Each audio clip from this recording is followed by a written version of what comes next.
안녕하세요. 주식과 관련된 주요 이슈들을 알려드리고 있는 리포터 주린입니다. 오늘은 왜 헬스케어 섹터가 상승하고 있는지, 왜 우리는 제약바이오를 포트폴리오에 편입해야 하는지 알려드리고, 안전하면서도 유망한 회사 4개를 소개해드리는 시간입니다. 구독과 좋아요는 영상 제작에 힘이 된다는 걸 잊지 말아주세요.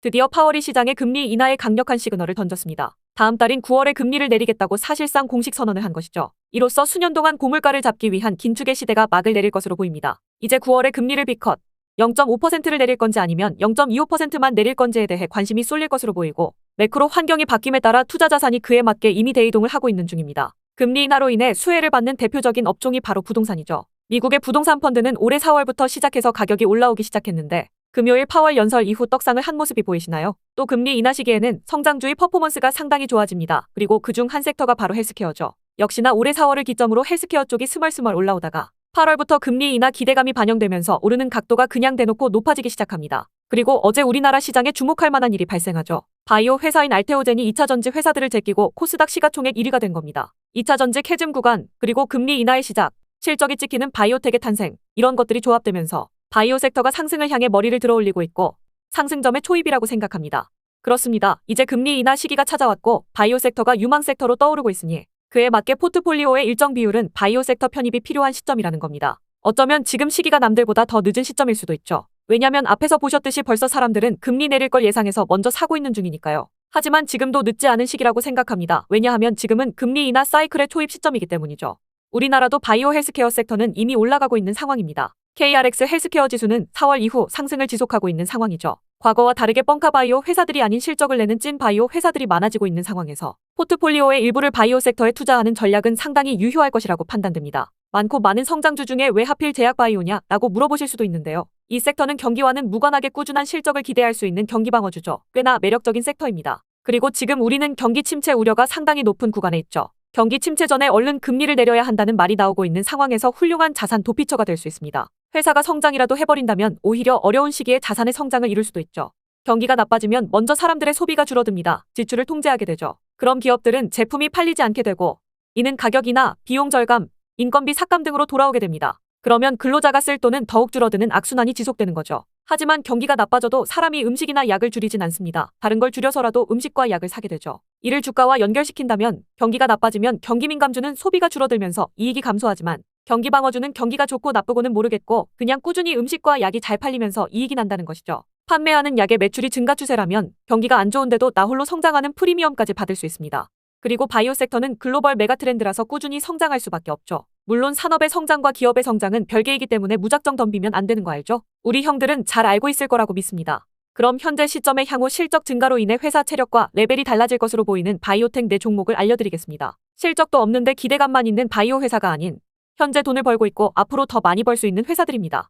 첫 번째 종목은 SK바이오팜입니다. 엑스코플이라는 뇌전증 치료제를 FDA 승인받아 미국에서 판매하고 있죠. 경쟁약 대비해서 상당히 좋은 효과를 보여주고 있고 상대적으로 가격이 저렴하기 때문에 지속적으로 점유율이 높아지고 있습니다. 현재 부분 발작에 처방하고 있는데 임상시험 이후 내년에 전신 발작과 소아 발작까지 확대되고 아시아 임상이 끝나서 최종 허가를 받게 된다면 매출액 증가 추세는 더욱 가파르게 오를 것으로 전망되고 3년 안에 매출액 1조 원을 달성할 수 있는 블록버스터의 가능성이 높아지고 있습니다. 수노시라는 수면장애 치료제도 기대되는 약 중 하나입니다. 미국의 엑섬 테라퓨틱스의 기술 이전했고 FDA 승인을 받아 판매하는 중인데 판매 허가 받은 나라도 늘어나고 있고 엑섬에서 이 약의 적응증 확대 임상을 진행하고 있죠. 때문에 이 부분에서 매출 성장 또한 기대되는 부분입니다. 내년과 내후년 매출이 상당히 크게 늘어날 것으로 전망되기 때문에 올해부터 지속적으로 우상향할 것으로 전망하고 있습니다. 더군다나 최근에 가져온 방사성 치료제 파이프라인의 전임상 데이터가 상당히 좋고 3분기 안에 임상 계획을 발표할 예정이라 기대되는 부분이 있고 다른 파이프라인들도 순항하고 있기 때문에 한국에서 탄생할 글로벌 바이오텍 회사로 전망들을 많이 하고 있죠.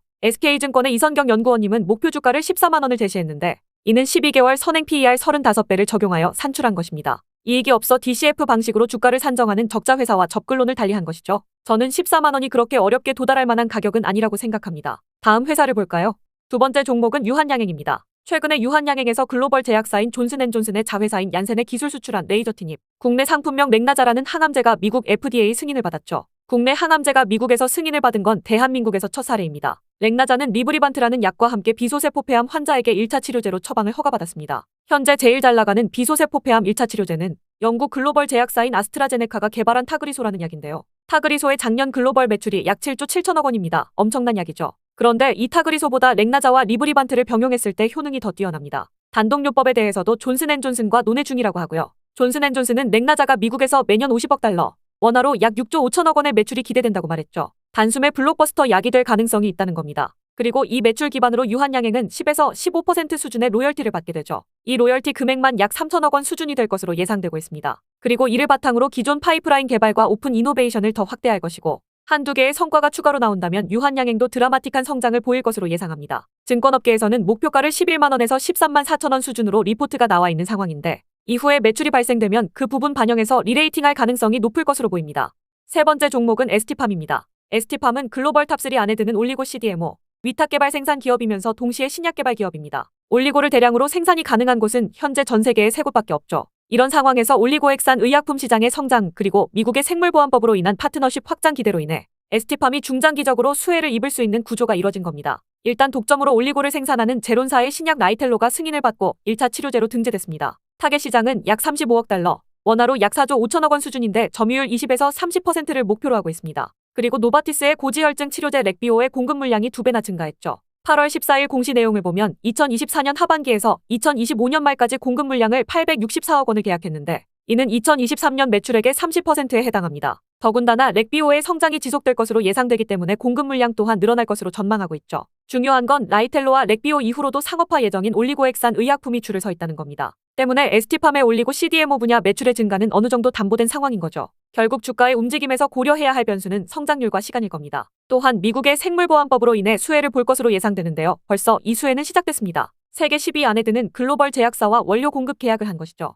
길리어드 사이언스의 에이즈 치료제인 빅타비의 원료 공급 계약을 한 것인데요. 원래 납품처가 중국이었는데 생물보안법 통과 가능성이 높아지면서 거래처를 ST팜으로 바꾼 것입니다. 종종 이런 케이스가 발생할 것으로 예상이 되고 이로 인해 매출과 이익이 늘어날 것이라고 예상합니다. 마지막으로 신약 개발사로서 현재 개발 중인 에이즈 치료제 STP-040를 주목해야 하는데요. 작년 말 외신 뉴스에서 2024년 주목해야 할 에이즈 치료제 임상 3건 안에 포함됐습니다. 물론 약의 승인을 기대하기는 좀 이른 시기지만 그만큼 유망한 파이프라인이라고 생각할 수 있죠. 올해 말 임상 이상의 결과를 확인할 수 있을 것으로 예상되는데 이를 바탕으로 기술 이전하게 되면 기업 가치에 긍정적인 영향을 줄 수 있을 겁니다. 가장 최근 나온 유진투자증권 리포트는 목표 주가를 내년 당기순이익에 멀티플 40배를 적용해서 13만 원을 제시했습니다. 지속적으로 실적이 늘어나고 있고 신약 개발 모멘텀까지 있다는 게 좋아 보이네요.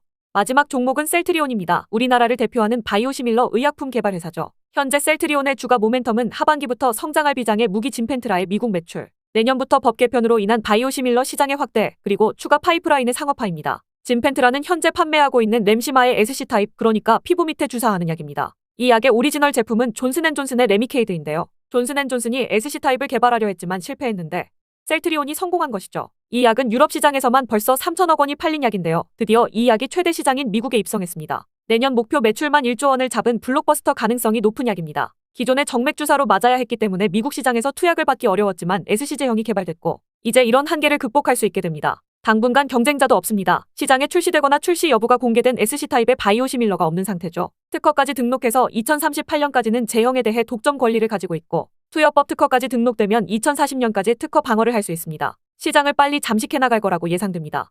또한 내년 법 개정으로 시밀러 회사를 처방이 더 많이 이루어질 수 있는 환경이 조성됩니다. 정부와 환자의 비용 부담을 줄이는 법이 시행되는데 비용이 보험사로 전가되기 때문에 보험사는 수익성을 위해 약값이 저렴한 시밀러 제품을 선호하게 될 겁니다. 이렇게 되면 오리지널 제품보다 바이오시밀러 제품이 더 많이 팔릴 가능성이 높아지게 되죠. 마지막으로 준비 중인 여러 파이프라인의 임상 진행 및 상업화 모멘텀이 있습니다. 개인적으로 가장 큰 기대감으로는 전세계 의약품 매출 1위 블록버스터 의약품, 작년 매출만 32조 5천억 원을 기록한 키트루다의 바이오시밀러 임상이라고 생각합니다. 키트루다는 2029년 11월에 미국, 2031년 1월에 유럽에서 특허가 만료될 예정입니다. 그래서 지금부터 특허 만료 후 판매할 키트루다의 바이오시밀러 제품을 임상하기 시작한 거죠. 초대형 매출을 자랑하기 때문에 너도 나도 바이오시밀러에 도전할 거라고 예상되지만 이미 판매망을 가지고 있는 셀트리온이 국내에서는 가장 유리하지 않을까 하는 생각입니다. 이외에도 여러 파이프라인들이 있고 내년까지 포트폴리오를 11개로 확대할 계획이라고 하니 이 부분도 지켜보면 될 것 같네요. 증권업계의 목표가는 25만 원 전후 수준인 것 같은데요. 타겟 멀티플이 32에서 40 수준으로 잡아져 있네요.